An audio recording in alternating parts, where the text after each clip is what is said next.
इब्लीस कोई आम मखलूक नहीं था।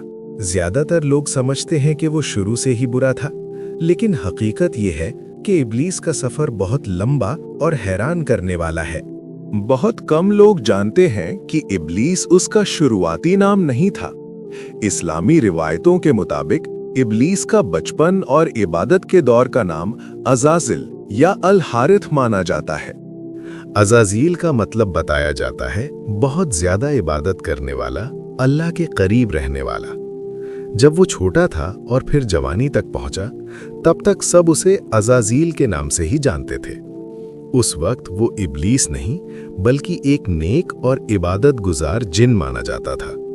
आदम अलैहिस्सलाम को सजदा करने से इनकार के बाद उसी नाफरमानी की वजह से उसका नाम बदलकर इब्लीस रख दिया गया, जिसका मतलब होता है अल्लाह की रहमत से मायूस होने वाला। अल्लाह ताला ने इब्लीस को आग से पैदा किया। वो जिन्नों में से था। उस जमाने में जिन जमीन पर रहते थे। उनमें बहुत ज्यादा फसाद, लड़ाई झगड़ा और खून खराबा होता था। लेकिन इब्लीस यानी उस वक्त का अज़ाज़ील बचपन से ही बाकी जिन्नों से अलग था।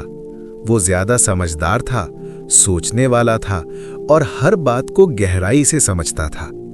उसे ताकत और अक्ल दोनों मिली हुई थीं। जब बाकी जिन फसाद में लगे रहते, अज़ाज़ील अकेले में बैठकर अल्लाह के बारे में सोचता। उसके दिल में ये बात पैदा हो गई कि उसे अपने रब को पहचानना है। जैसे जैसे इब्लीस बड़ा हुआ, उसने जिन्नों की बुरी आदतों से दूरी बना ली। उसने इबादत का रास्ता अपनाया। वो बहुत ज्यादा सजदे करता, जिक्र करता और अल्लाह की बंदगी में लगा रहता। उसकी इबादत इतनी ज्यादा थी कि अल्लाह ने उसे जमीन से उठाकर आसमानों तक पहुंचा दिया। उसे फरिश्तों की महफिल में जगह मिली। वो हर आसमान में अल्लाह की इबादत करता रहा। कहा जाता है कि इब्लीस ने हजारों साल तक इबादत की। वो खुद को बहुत नेक समझने लगा। फरिश्तों के बीच उसकी इज्जत होने लगी और वो खुद को उनसे कम नहीं समझता था। यहीं से इब्लीस की असली बीमारी शुरू हुई। बाहर से वो बहुत नेक लगता था, लेकिन अंदर ही अंदर उसके दिल में घमंड पैदा हो गया। वो सोचने लगा, मैं आग से बना हूं और आग मिट्टी से बेहतर है। मैंने इतनी इबादत की है, मुझसे ज्यादा कोई इबादत करने वाला नहीं। मैं बाकियों से ऊंचा हूं। इब्लीस ने ये भूल कर दी कि उसकी सारी इबादत अल्लाह की मेहरबानी से थी।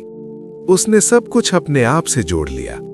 फिर अल्लाह ताला ने आदम अलैहिस्सलाम को मिट्टी से पैदा किया।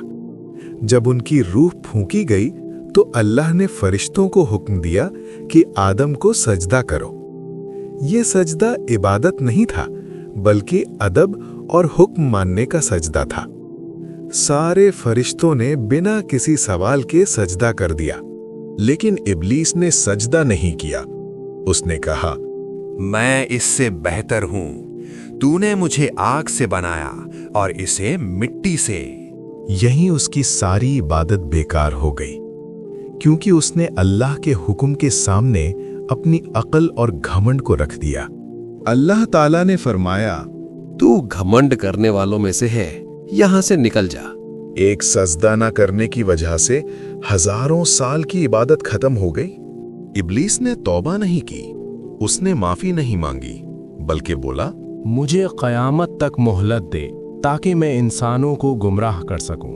अल्लाह ने उसे मोहलत दे दी, लेकिन ये साफ कह दिया कि तू मेरे सच्चे बंदों को गुमराह नहीं कर पाएगा। तेरा अंजाम जहन्नम है। आज इब्लीस इंसान के दिल में घमंड डालता है, मैं बेहतर हूं वाली सोच देता है, इबादत पर फख्र करवाता है, दौलत, नस्ल और इल्म पर घमंड सिखाता है।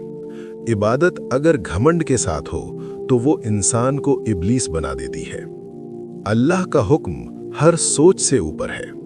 एक नाफरमानी सारी नेकियों को जाया कर सकती है।